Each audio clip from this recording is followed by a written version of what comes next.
축복하며 이사하기를 원합니다. 우리 감사하는 성도가 됩시다. 감사하는 성도가 되시라. 오늘은 우리가 특별히 맥주 감사 주일로 드리는 날입니다.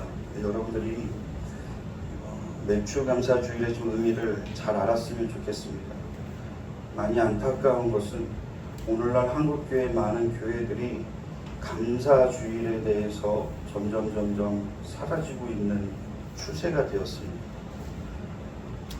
추수감사주일은 역사적인 기념일입니다.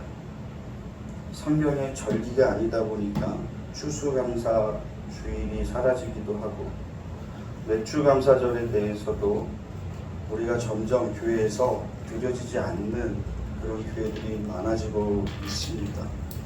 우리가 그 의미를 알면 이 맥주감사절이 얼마나 우리에게 복된 날인지를 우리가 알게 될 것입니다.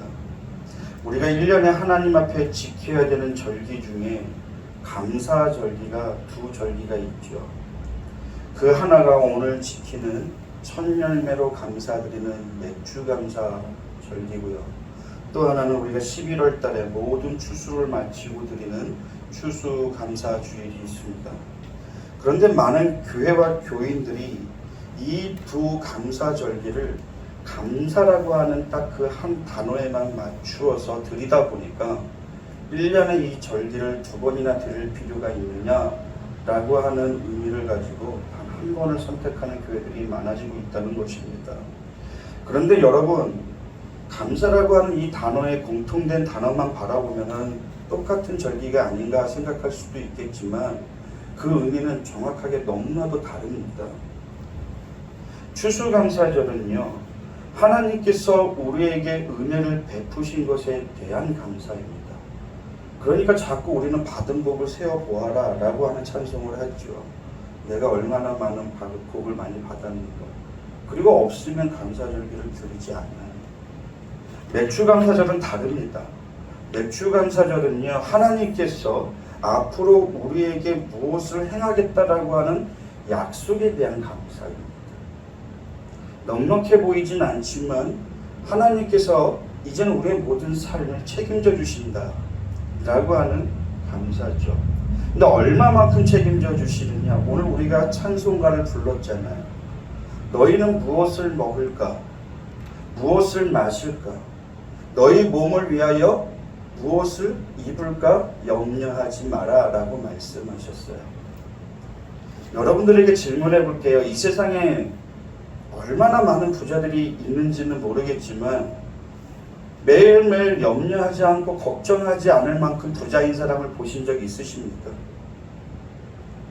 아무리 부자라도 다 걱정하고 근심하고 살지요. 그런데 온 우주의 창조주이시고 만물의 주인이신 하나님께서 나의 아버지가 되심으로 우리에게 어마어마한 부자의 복을 주셨는데, 그 복은 어느 정도의 부자냐? 아무것도 염려하지 말라. 염려하지 않을 정도로 부자가 되게 하신 복이에요. 그 하나님께서 우리의 삶을 염려하지 않도록 책임져 주신다라고 하는 약속입니다. 오늘 그 약속이 여러분들 안에 정말로 참된 행복과 기쁨이 되고 참 감사가 되기를 축복합니다. 그래서 이 맥주감사절기는요, 맥주감사주일, 감사절은 우리가 믿음의 감사절이라고 이야기를 합니다. 하나님께서 우리에게 맥주감사절기를 꼭 지키라고 하는 이유는 무엇이냐? 우리의 믿음을 반드시 점검하라는 거예요. 맥주감사절을 통하여서 하나님께서 우리에게 보시고자 하시고 점검하게 하시는 믿음은 두 가지가 있는데, 그 중에서 첫 번째가 뭐냐? 첫열매 감사입니다. 첫열매 감사가 우리에게 보여주는 두 가지 의미가 바로 그건데, 첫열매 감사의 첫 번째 의미는 무엇이냐? 모든 것이 다 하나님의 것이라고 하는 믿음이 있는지 점검해 보라는 거예요. 여러분들은 그런 믿음이 있습니까? 첫 열매를 하나님께 드린다라고 하는 것은요, 비록 이 열매가 어느 정도인지는 모르겠지만 우리에게 말씀하시기를 이 땅의 모든 것이 다 하나님의 것이다 라고 하는 믿음의 고백을 드리는, 믿음의 감사를 드리는 거예요. 우리는 보통 어려울 때는 하나님을 찾고 신앙생활도 좀 바로 해보려고 노력도 해봅니다. 문제는 풍성하시고 난 다음에는요, 하나님을 잊고 이제는 종교생활로 전환하는 경우가 많아요. 이유는 우리가 어려울 때 거두었던 첫 열매 감사를 통하여서 이 모든 것이 다 하나님의 것이다 라고 하는 믿음의 고백을 드리지 못하니 풍성한 이후의 이 모든 것들은 다 내 노력으로 내 수고로 얻은 것이라고 하는 착각 속에 살기 때문에 그렇습니다. 여러분들 질문해 볼게요. 우리가 풍요함이라고 하는 것이 하나님이 내게 주시는 이 풍성함이라고 하는 것이 하나님을 잊어버리게 한다고 하면 하나님께서 우리에게 그 풍성함을 주시겠습니까? 안 주시겠습니까? 내가 오늘 내 자녀에게 내 재산을 물려주었는데 이 재산을 가지고 내 자녀가 이 집을 떠나 방탕하게 산다 그러면 부모님들은 그 재산을 줄까요? 안 줄까요? 그래서 이 첫 열매 감사는요, 하나님께 복을 받는 매우 중요한 믿음의 고백입니다. 첫 열매 감사의 두 번째 의미는 뭐냐? 우리가 이제는 예수님의 생명으로 산다라고 하는 믿음입니다. 이 믿음이 또한 중요하죠. 고린도전서 말씀에 기록하기를 이제 그리스도께서 죽은 자 가운데서 다시 살아나사 잠자는 자들의 첫 열매가 되셨도다 라고 말씀하셨어요. 예수님께서 이 첫 열매에 대해서 크게 의미를 부여하신 이유는 당신이 스스로 첫 열매가 되셨기 때문에 그렇습니다. 예수님께서 탄생하실 때에 그 이름을 임마누엘이라 하리라 라고 말씀하셨습니다. 우리와 함께 하신다. 그런데 우리와 함께 하신다라고 하는 이 임마누엘의 약속이 언제 이루어졌느냐? 예수께서 부활의 첫 열매가 되신 후에 임마누엘 이 약속을 지키시기 위하여서 성령으로 우리 안에 임하셨어요. 우리와 함께 하시기 위하여서, 우리에게 임마누엘 하시기 위하여서 성령께서 우리 안에 오신 날을 우리는 뭐라고 이야기를 하죠? 오순절이라고 이야기를 합니다. 성령 강림이라고 이야기를 하죠. 그래서 여러분들 잘 보시면요, 이 오순절이 맥추감사절의 또 다른 이름이에요. 그래서 우리는 예수님의 생명으로 사는 이 복된 약속이 내 안에 이루어진 줄로 믿습니다. 그런데 여러분, 우리가 맥추감사절의 이 두 가지 의미의 믿음은요, 반드시 우리의 삶에 열매가 맺게 되어져 있어요.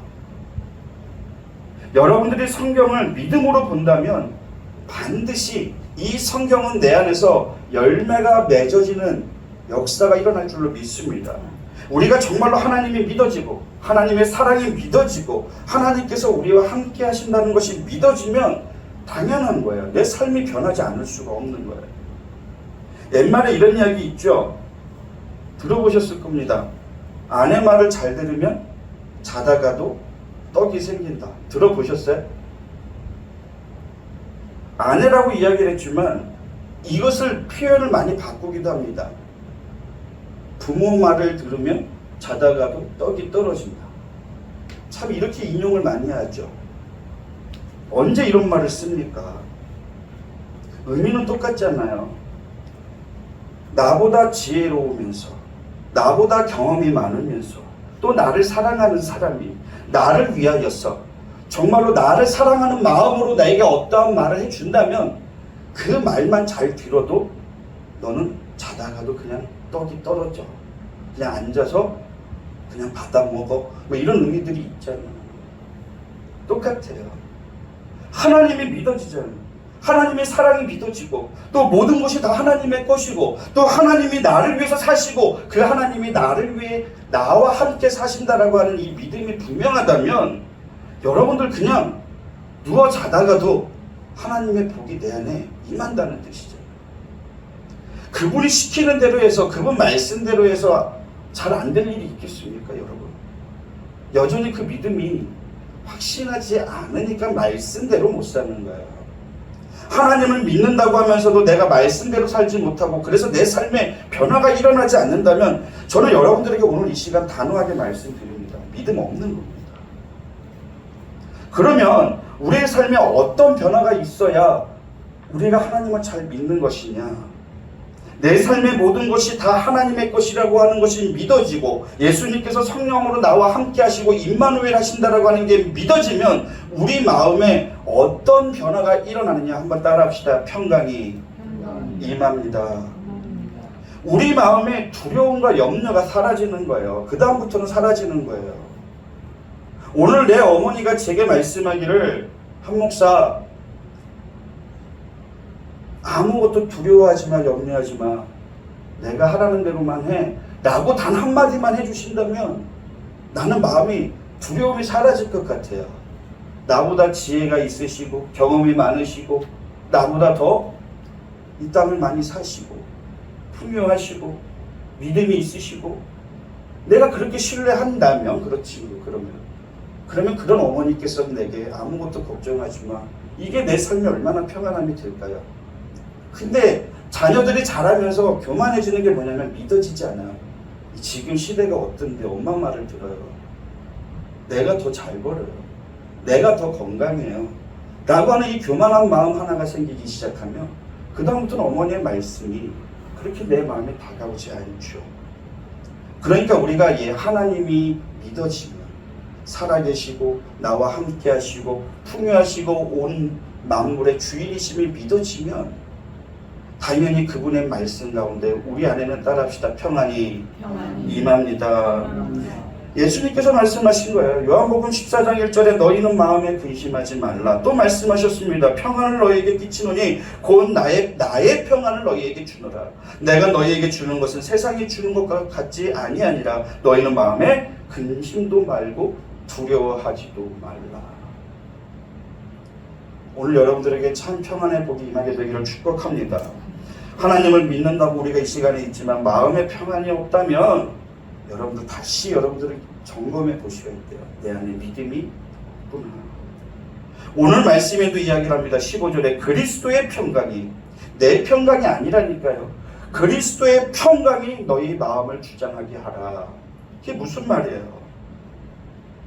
예수님의 생명이 내 안에 함께 하신다는 의미입니다. 예수님께서 성령으로 우리 안에 임마누엘 하셨고 예수님의 생명으로 산다는 것을 믿으면 더 이상 나의 평강이 아니라 그리스도 예수의 평강이 내 안에 평안으로 임할 줄로 믿습니다. 그래서 시편 1편에 말씀하기를 우리가 복되게 사는 길이 나오는데요, 복 있는 사람은 악인의 꾀를 따르지 아니하며 죄인의 길에 서지 아니하며 오만한 자들의 자리에 앉지 아니하고 오직 여호와의 율법을 즐거워하여 그의 율법을 주야로 묵상하는도다. 그는 시냇가에 심은 나무가 철을 따라 열매를 맺으며 그 잎사귀가 마르지 아니함 같으니 그가 하는 모든 일이 다 형통하리로다. 이 말씀을 안다고 누구나 이 복을 받는 거 아니잖아요. 여러분들이 이 말씀 몰라서 이 형통의 복을 못 누리는 거 아니잖아요. 이 말씀은요, 내 안에 평강의 믿음이 없으면 이 말씀을 그대로 받지 못한다는 거예요. 세상을 살아보셨으니까 여러분들 다 아시잖아요. 악인의 꾀를 쫓지 않는 삶을 살아가기가 쉽습니까? 우리가 세상을 살면서 한 번쯤 죄인의 길에 서지 않는 방법이 쉽습니까? 우리가 살아가다 보면 오만한 자의 자리에 앉지 않는 게 얼마나 어려운 일입니까? 왜? 사람들은 다 그렇게 사는데, 세상 사람들은 다 그것이 진리인 것처럼 그렇게 살고 있는데 나는 하나님이 그렇게 살지 말라고 말씀하셨기 때문에 나는 손해를 보아도 따돌림을 당해도 바보란 소리를 들어도 나는 하나님의 말씀대로만 살 것이다. 이 믿음이, 이 결단이 내 믿음의 용기가 없으면 못하는 일이잖아요. 그래서 하나님께서 우리에게 이렇게 복 있는 자의 삶을, 복 있는 자의 길을 말씀으로 알려주셨는데도 이 복받는 길을 가지 못하는 이유는 내 안에 용기가 없어서 그런 거예요. 근데 그 용기가 무엇이냐? 믿음에서 온다는 거예요. 세상 사람들과 좀 다르게 살 수 있는 용기. 사람들이 다 안 된다고 해도 하나님이 할 수 있다 그러면 나는 하나님의 길을 선택할 수 있는 그 용기가 바로 믿음인 줄로 믿습니다. 그러니까 하나님의 말씀대로 살면 하나님께서는 반드시 우리에게 복을 주시는데, 시냇가에 심은 나무가 철을 따라 열매를 맺으며 그 잎사귀가 마르지 아니하고 하는 모든 일이 다 형통하게 되는 그 복이 우리에게 약속되어져 있어요. 근데 여러분들 믿으세요? 난 그렇게 살았는데 안 되던데요. 형통한 게 뭔 줄 모르겠는데요. 아직 우리가 믿지 못한 삶을 살아왔기 때문에 그런 경험들이 있는 거예요. 전혀 두려움도 염려도 없는 사람만이 복된 자의 길을, 복 있는 자의 길을 걸어간다는 것을 우리가 이 시간에 먼저 깨달을 수 있게 되기를 축복합니다. 그래서 하나님은 사랑하는 백성들에게, 사랑하는 자녀들에게 항상 하시는 말씀이 있어요. 오직 너는 마음을 강하게 하고 담대히 하라. 좌로나 우로나 치우치지 말라. 그리하면 네가 어디로 가든지 형통하리라. 내 하나님 여호와가 너와 항상 함께하리라. 이것이 항상 하나님께서 우리에게 해주시는 말씀이에요. 그러면서 우리에게 말씀해 주시기를 이 진정한 믿음을 통하여서 평강이 임하게 하시고, 그리고 우리에게 반드시 맺게 하시는 열매가 있는데 따라합시다. 감사하는 자가 되라. 감사하는 믿음이 생겨요. 오늘 말씀이잖아요. 너희는 또한 감사하는 자가 되라. 그리스도의 평강이, 임마누엘 하신 그리스도의 평강이 나를 주장하게 하시면, 그러면 너희는 또한 감사하는 자가 되라. 그리스도의 생명이 내 안에 약속되어지면, 그러면 내가 그 믿음으로 말미암아 감사하는 자가 된다는 뜻이에요. 그러니까 여러분, 믿음은요, 우리 마음의 두려움과 근심을 제하여 주시고 내 안에 그리스도의 평강이 임하게 하시면서 이제는 우리로 감사의 열매를 맺게 해주신다는 것입니다. 여러분, 감사는요 진짜 믿음이에요. 내가 감사하게 될 때 정말로 여러분들은 하나님을 믿는 거예요. 저희 부부가 살아가면서 부모님께 제일 많이 듣는 이야기가 그겁니다. 장모님께도 또 제 어머님께도 제일 많이 듣는 이야기가 뭔 줄 아십니까? 서로 원망하지 마라. 서로 불평하지 마라. 서로 감사하라. 서로 사랑하라. 생각해보면요, 우리가 결혼하고 20년이 넘는 동안에 제일 많이 듣는 말씀이에요. 근데 제일 우리 가정이 깨어질 때가 언제인 줄 아십니까? 부모님의 말씀을 거역할 때입니다. 감사하지 않을 때입니다. 근데 이게 저희 부부만의 이야기냐고요. 자녀하고 부모 사이에도요, 내 자녀를 향하여서 부모로 여기지 아니하고 감사로 여기지 아니하고 계속해서 내가 져야 되는 십자가인 것처럼, 내 인생의 모든 짐인 것처럼 바라보는 그 순간 그 관계는 다 깨어지게 되어져 있습니다. 부모와 자녀 관계만 그렇습니까? 교회와 목사와 성도 사이도 그런 거죠. 사랑하는 여러분, 감사가 진짜 믿음인 것을 오늘 이 시간에 붙잡을 수 있게 되기를 축복합니다. 내가 감사를 하게 될 때에 하나님 앞에 우리의 믿음이 증명되어지는 거예요. 제가 끊임없이 하나님 앞에 정말 복을 받기 위해서 믿음을 보이라 말씀을 드렸는데, 믿음을 보이는 건 단 하나밖에 없어요. 감사하는 자가 되십시오. 감사는요, 여러분들 그리스도인들의, 교인들의 덕목이 아니에요. 하나의 덕목이 아니에요. 이것은 신앙의 본질이라고 말씀하시는 거예요. 16절에 보면요, 그리스도의 말씀이 너희 속에 풍성히 거하여 모든 지혜로 피차 가르치며 권면하고 시와 찬미와 신령한 노래를 부르며 마음에 감사함으로 하나님을 찬양하라. 덕목이 아니라고요. 여러분들이 이 시간에 나와서 예배할 때도요, 가장 신앙의 기본은 뭐예요? 감사로 찬양하라 그랬습니다. 감사로 예배하라 하셨어요. 그리스도의 말씀은요, 곧 하나님 예수 그리스도 당신을 이야기를 하는 거예요. 당신의 생명을 이야기를 하는 거예요. 우리는 지금 우리 안에 계신 예수님을 주의 말씀으로 듣고 있지 않습니까?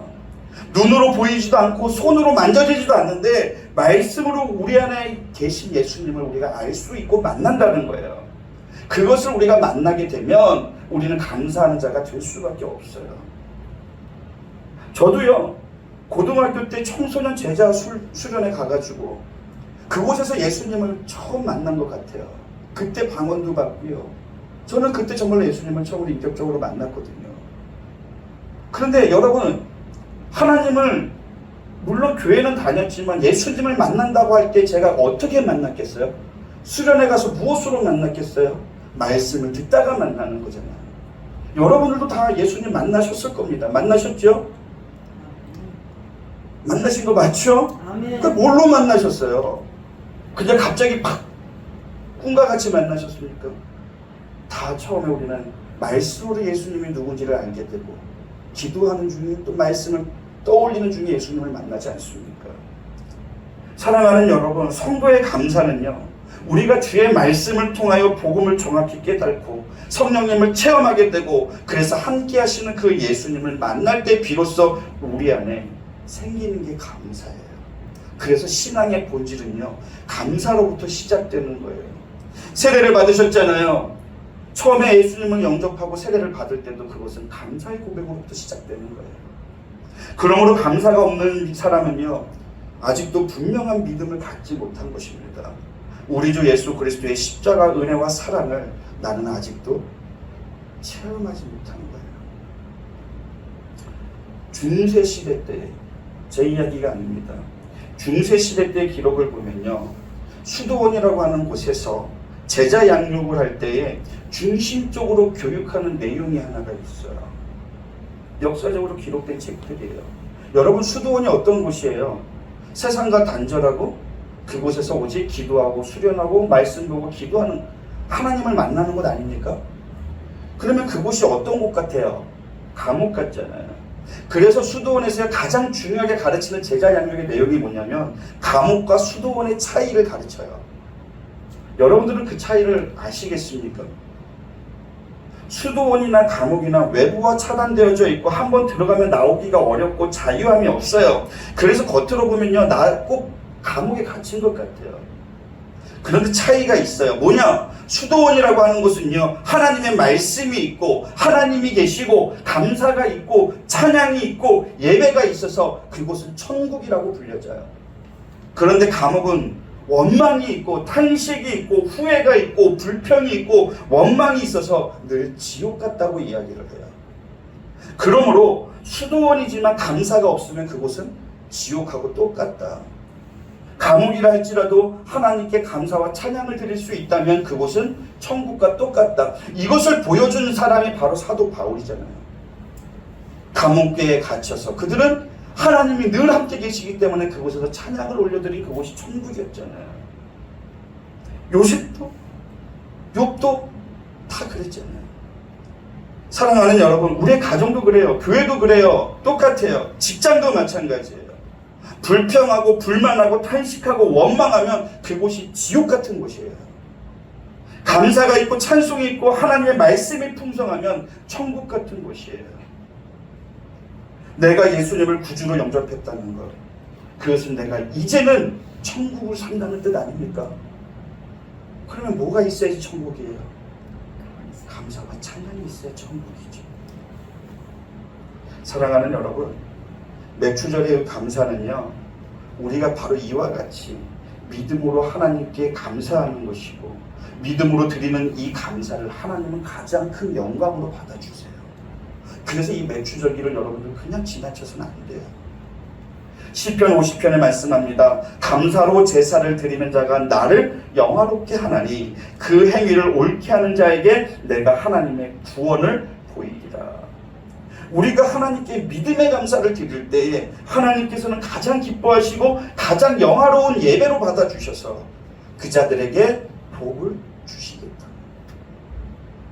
디모데후서에서도 말씀하기를, 디모데후서의 3장 2절의 말씀을 보면 이 세상에 말세가 되면, 마지막 때가 되면요, 가장 먼저 사라지는 게 무엇이냐? 사람들은 자기를 사랑하며 돈을 사랑하며 자긍하며 교만하며 회방하며 부모를 거역하며, 그러면서 말씀하시기를 감사치 아니하며. 말세가 가까우면 가까울수록 사람들의 마음에서 감사가 사라져요.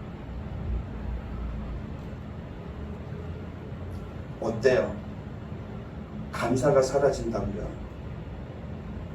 지금 한국교회가 뭐가 사라지고 있습니까? 감사가 사라지고 있어요. 사랑하는 여러분, 하나님께서 왜 우리에게 계속해서 감사절을 지키게 하시는지를 여러분들 아셔야 돼요. 그것이 하나님께서 우리에게 복을 주시는 복된 길이기 때문에 그렇습니다. 성경에서 감사를 가장 많이 고백한 사람이 다윗과 사도 바울이죠. 구약의 다윗, 신약의 바울이죠. 다윗은요, 수많은 환난과 역경 속에서도요, 끊임없이 하나님의 은혜를 기억하고 하나님의 살아계심을 믿으면서 감사와 찬양을 드렸던 인물입니다. 그 고백이 시편 150편까지 기록된 것입니다. 다윗이여 왕이 되어서 예루살렘을 수도로 삼았을 때에요, 여호와의 법궤가 다른 곳에 있다가 이 왕궁으로 들어오기 시작했어요. 그때 얼마나 기뻤는지. 다윗은 이 법궤가, 그 당시에는 이 법궤가 곧 하나님의 임재를 상징했기 때문에 이 법궤가 들어오는 날에 그렇게 춤을 추었어요. 너무 춤을 추다 보니까 하체가 다 드러났어요. 바지가 벗겨지면서. 그 장면을 봤던 그 왕비 미갈이 왕을 비난했습니다. 하나님께서는 그때 이 두 사람을 주목했던 거예요. 여러분들은요, 하나님이 내 안에 계시다는 것 때문에 기뻐 춤을 출 수 있겠습니까? 하나님이 내 안에 계신 것 때문에 여러분들의 체면과 채통을 다 버리고 하나님 앞에 기뻐 찬송할 수 있겠습니까? 사무엘하 말씀에 보면 다윗은 이렇게 고백해요. 하나님께서 나로 여호와의 백성 이스라엘의 주권자로 삼으셨으니 내가 여호와 앞에서 뛰놀리라. 내가 이보다 더 낮아져서 스스로 천하게 보일지라도 내가 말한 바 계집종에게는 내가 높임을 받으리라. 다윗은 하나님 앞에서 내가 더 낮아진다 해도, 내가 더 천하게 보인다 할지라도 이 기쁨으로 나는 하나님께 춤을 추고 찬양하겠다고 고백을 했어요. 그래서 이 다윗은 하나님께 말할 수 없는 복을 받았잖아요.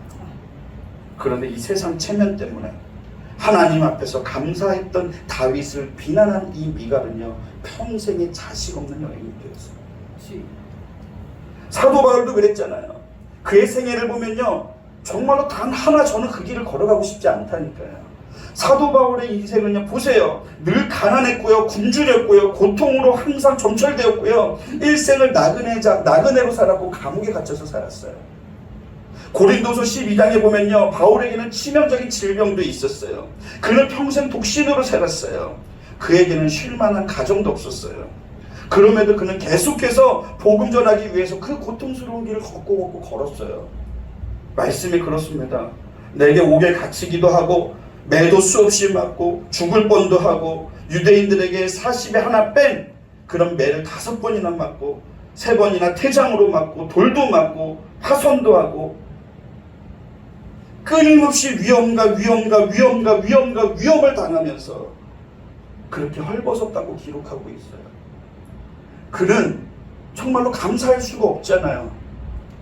우리 20년 동안 어떻게 목회해왔어요?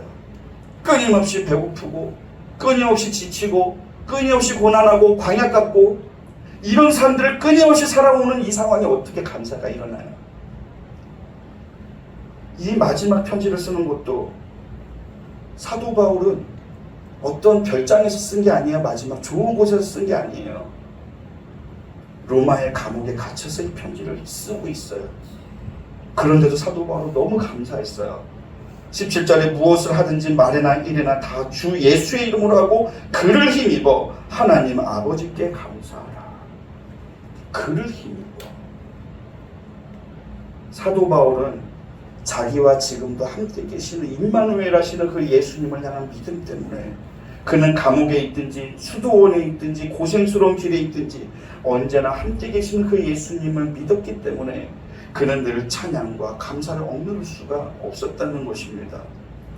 사랑하는 여러분, 이 몇 주 감사 주일날 오늘 하나님께서 여러분들에게 반드시 점검하고 바라보기를 원하시는 것, 여러분들에게 소원하시는 것이 이거예요. 믿음이 있고 없고는요, 여러분들 입에서 나오는 말과 삶을 보면 알 수가 있는데 여러분 스스로도 그 믿음을 점검할 수 있다니까요. 만약에 불평과 원망과 화가 많다면 여러분들 아직 믿음이 없는 거예요. 그러나 형편이 어렵고 힘든 상황에 있음에도 불구하고 나는 그럼에도 불구하고 주님 감사합니다 라고 고백할 수 있는 사람은 여러분 복된 사람입니다.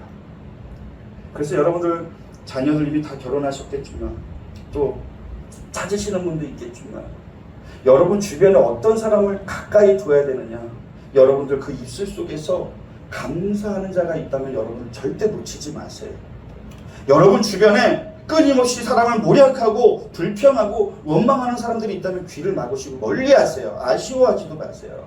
왜? 하나님은 감사하는 자에게 복을 주시기 때문에 감사하는 자와 함께 있으면 여러분도 복을, 자다가도 복을. 아멘. 그래도 감사한 거는 우리 안종철 집사님 보고 우리 배영은 원사님 보고 항상 만나면 입술에서 늘 감사가 끊이질 않아요. 감사해요. 목사님 만나서 감사해요. 저는 너무 감사해요. 맨날 그렇게 말씀해 주세요. 우리 안종채 집사님. 제가 그 배영호 목사님도 대화를 나누면 항상 감사해요. 그래서 가까이 하면 제가 복을 받아. 아멘. 할렐루야. 아멘. 그래서 가정이 어려워요. 가정은 내 모든 허물을 알고 있다고 생각하기 때문에 더 드러내려고 해요. 나의 불평과 원망. 절제가 안 돼요. 오늘 이 시간 저는 여러분들에게 강력하게 권합니다. 감사하는 자와 가까이 지내세요. 오늘 내 아내가, 내 남편이, 내 자녀가 감사하지 못하다면 멀리 하시고 시간을 두고 기도하세요. 사랑하는 여러분, 제가 오늘 마지막에 아주 중요한 이 원리를 정리해드리고 마치겠습니다. 맥주감사절은 따라합시다. 맥주감사절은 믿음의 감사절입니다. 이걸 기억하셔야 돼요.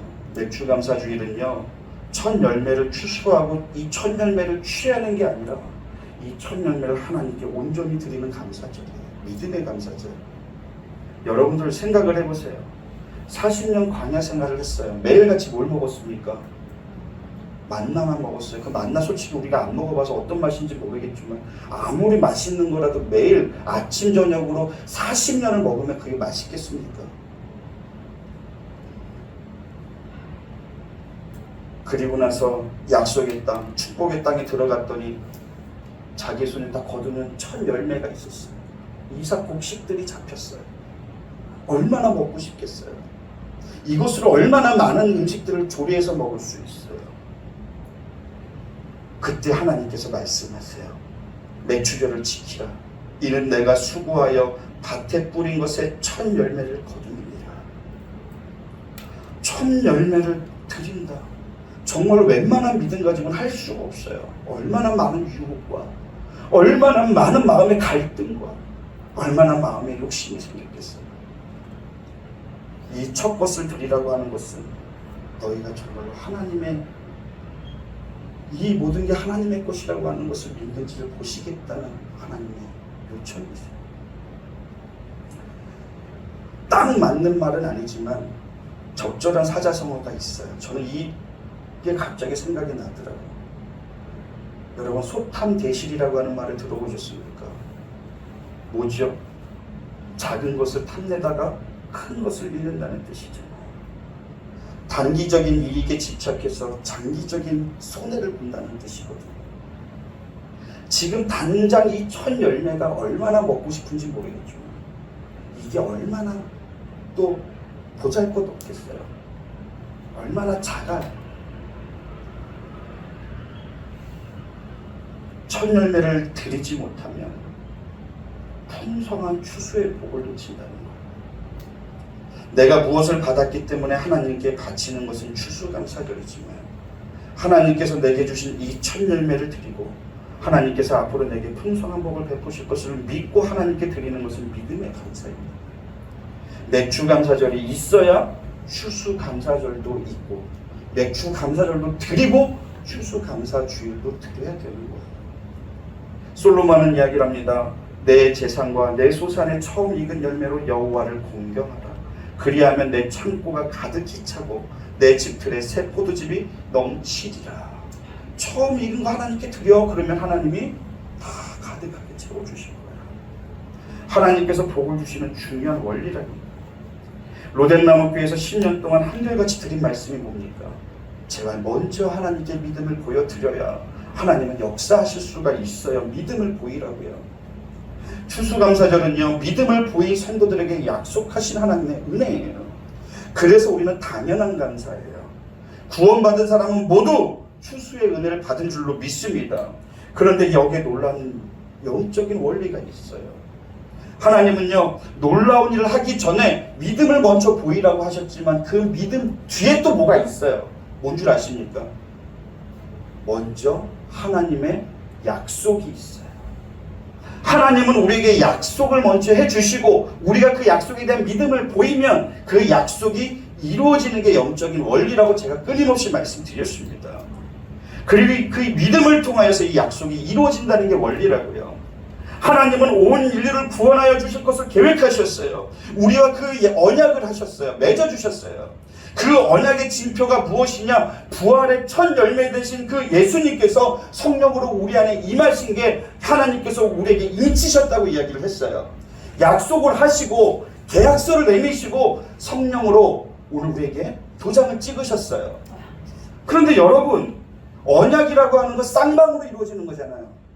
한 사람만 일방적으로 이루어지는 게 아니란 말이에요. 맞잖아요. 하나님께서 우리에게 예수님의 그리스도의 보혈로 주의 천년매 되신 예수 그리스도의 생명으로 도장을 찍어서 우리에게 계약서를 주셨단 말이에요. 이게 약속이에요. 그러면 우리도 하나님께 도장을 찍어드려야 되는데 이게 무엇이냐? 믿음이에요. 어떻게? 하나님께서 예수 그리스도의 생명으로 내게 도장을 찍으셨으니 나도 나의 생명으로 도장을 찍는 거예요. 그래서 첫 열매는 무엇입니까? 내 생명이에요. 추수감사절은요, 성경에 보시면요, 추수절에는 모든 걸 다 하나님께 드리는 게 아니에요. 10의 1을 드리라고 이야기가 되어져 있습니다. 그러니까 감사라는 거예요. 다 받은 거 다 드리라는 게 아니라 이렇게 풍성하게 주신 것에 대해서 너희가 어느 정도 감사로 드리면 다 받은 걸로 여겨주시겠다. 하지만 맥주절은 그렇지 않아요. 뭡니까? 첫 열매를 먹지도 말고 하나님께 다 드리라고 이야기했어요. 얼마 되지 않지만. 이게 무슨 뜻이에요? 내가 이걸 안 먹으면 죽잖아요. 죽을 것 같잖아요. 두렵잖아요. 그러나 이 생명을 하나님께 도장을 찍는데 믿음의 감사절인 줄을 믿습니다. 말씀을 마칠게요. 여러분, 이 첫 열매는 내가 거둔 것 같지만 하나님께서 이미 내게 주신 은혜입니다. 그 은혜를 내가 오늘 나는 죽겠다는, 내 생명도 주님께 드리겠다는 믿음으로 오늘 도장을 찍을 수 있는 저와 여러분들이 되기를 축복합니다. 이게 언약의 징표예요. 어려운 때에 지금 이 첫 열매를 드리면 난 당장 먹을 것이 없는데, 그럼에도 앞으로 이루실 하나님의 크신 계획과 약속을 믿고 염려하지 않는 복, 근심하지 않게 하는 복으로 나와 함께 하시는 하나님, 너희 애쓸 것을 내가 아느니라 하시는 하나님이 나와 함께 하심으로 내가 믿음의 도장을 지켜드리는 오늘 믿음의 감사절, 이 맥주 감사절을 지낼 수 있게 되기를 진심으로 축복합니다. 오늘 이 귀한 맥주 감사주의를 믿음으로 잘 지키시기를 진심으로 축복합니다. 그래서 여러분들의 믿음으로 하나님을 영화롭게 하시고 놀라운 복을 받으시는 저와 여러분들이 되기를 진심으로 축복합니다. 우리가 오늘 이 시간에 찬송가 하시고 우리가 이 믿음의 감사절 말씀을 기억하며 우리가 함께 통성으로 기도하는 시간 가지겠습니다. 찬송가 445장 찬송하시겠습니다.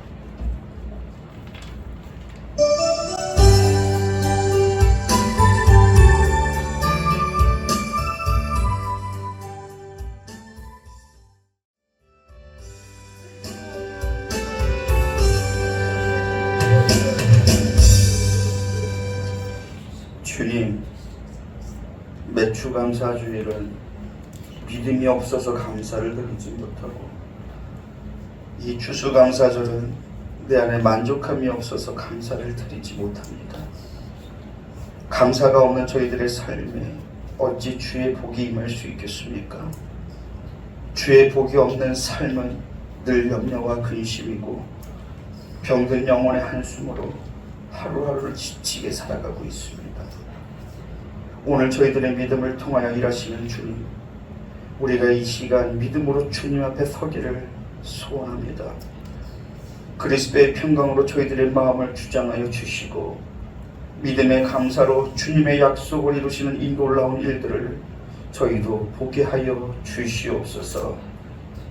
첫 열매가 되셔서 우리에게 임하신 그 주님 앞에 오늘 우리가 감사와 찬양으로 예배하며 예물도 드립니다. 물질을 다스릴 수 있는 믿음의 사람들에게 풍성함을 허락하여 주시옵소서. 겸손으로 주님의 말씀에 순종할 줄 아는 믿음의 사람들에게 세상의 권세도 주시고, 사나 죽으나 그리스도로 사는 믿음의 사람들에게 치유와 회복으로 역사하여 주시어서 건강에 복을 더하여 주시옵소서. 성도들의 가정을 믿음 위에 세워 주시어서 주님께서 친히 출입을 지켜주시고 사랑과 평강이 넘치는 복된 가정이 되게 하여 주시옵소서. 아멘. 특별히 성도들의 자녀들을 축복하여 주시옵소서. 믿음의 세대를 보는 것이 어려운 때입니다.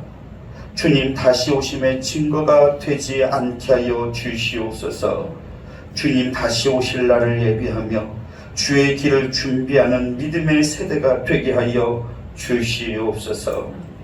이리하여 정말로 이곳에 예배하는 저희들의 모든 성도들의 삶 가운데 감사의 신앙이 회복되게 하시고, 무엇보다도 이 맥주 감사절, 이 믿음의 감사가 저희들의 길에 빛이 될 수 있도록 오늘 이 시간 성령님 역사하여 주시옵소서. 이제는 하나님 아버지의 크신 사랑과 예수 그리스도의 십자가 은혜와 성령님의 내주 교통하여 주시니 이 시간 맥주 감사절의 크신 약속 위에 믿음의 감사로 예배하고 있는 우리 온 성도들 위에 지금으로부터 영원까지 항상 함께하여 주시기를 간절히 축원하옵나이다. 아멘.